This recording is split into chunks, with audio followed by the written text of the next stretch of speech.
Hello again.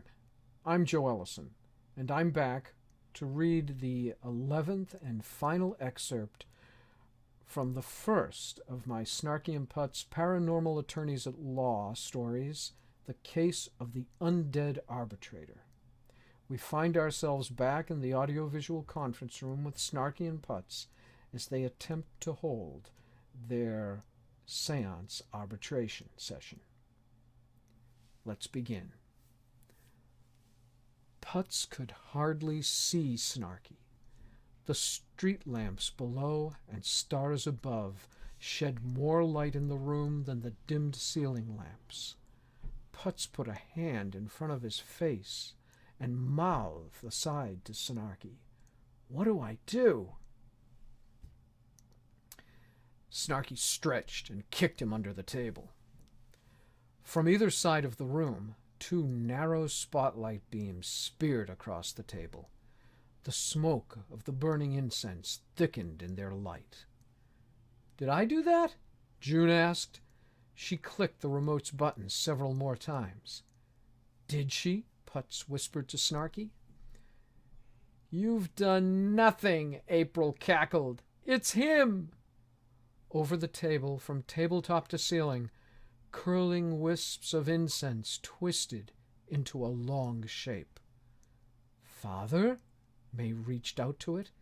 "Is that you?" "Do not touch the ectoplasm, fool," April warned. "Good," Snarkey whispered back at Putz. "They're buying it. Keep it up." "Jack," Putz pleaded, "I feel funny." Snarkey turned to him. A strange phosphorescent green glow dangled from Putz's jaw. From his nose it danced over his brows, played among the crescent of curls arcing over his head. Snarkey grabbed Putz's hand. "I told you, no ad-libbing," he hushed, then snatched his hand back. "What's the matter with you? You're cold, clammy."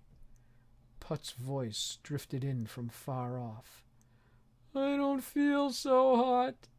His breath condensed into a fog about his head. His voice condensed and deepened with it. "My fee!" he boomed. "Aye!" May and June screamed together. And that's the nature of cliffhangers.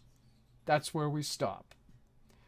Now I want to remind you that if you want to find out what happens, and I hope you do, that there's a link in the comments below to the Amazon page of Snarkey and Putz, The Curse of the Undead Arbitrator.